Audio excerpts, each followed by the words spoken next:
look at the history of hip hop as a culture, hip hop culture is from 73, 74 on with Zulu Nation. They didn't call it hip hop then. They had no name for it. It was just a bunch of different things that all came together over time. And it wasn't until 81, 82 that Bambaataa, that's who said, this is called hip hop. You know? Now, but even then, if you look at b-boying from the 70s all the way through to the mid 80s, b-boys didn't break to hip hop.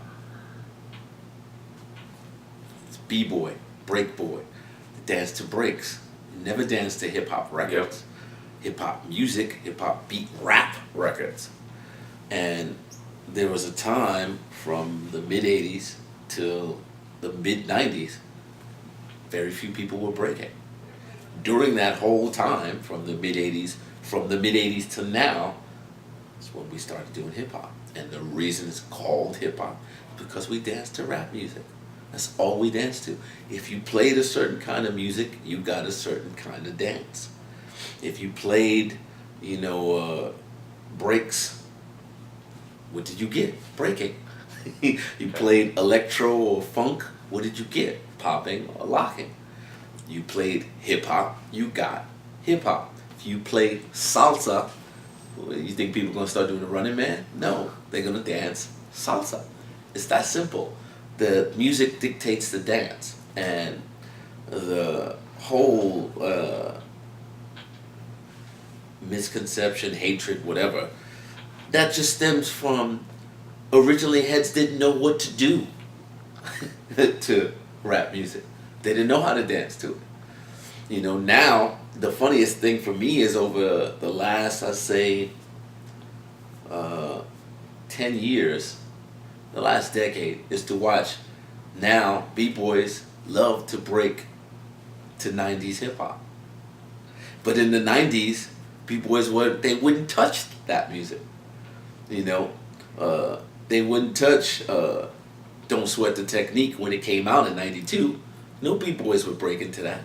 They wouldn't even listen to it. But we danced to it. But if you play that now at a hip-hop jam, freestyle hip-hop dancers don't know how to react to that because they think of it as a break now. Because b-boys dance to it now.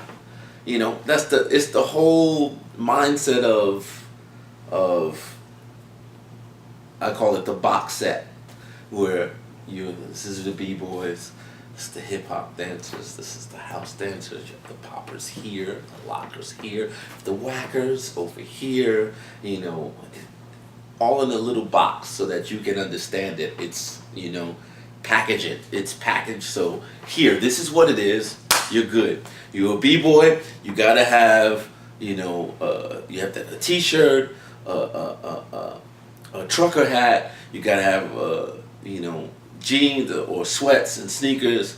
If you're a hip-hop dancer, you gotta have a Yankee hat, white tee, Air Force Ones. If you're a 90s head, you gotta have a backpack.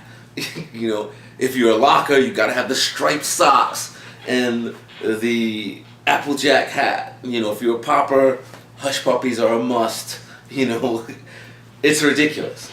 And that's what was happening. You had all these things, the box set mindset. And that's why you have everything. And for the last decade, all we've done is tear that whole thing down and to show people that it's dance. It's dance first.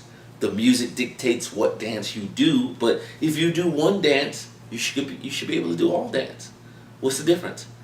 There are steps in b-boying that are the same in house, in hip-hop, in African, in salsa. All goes back to the root.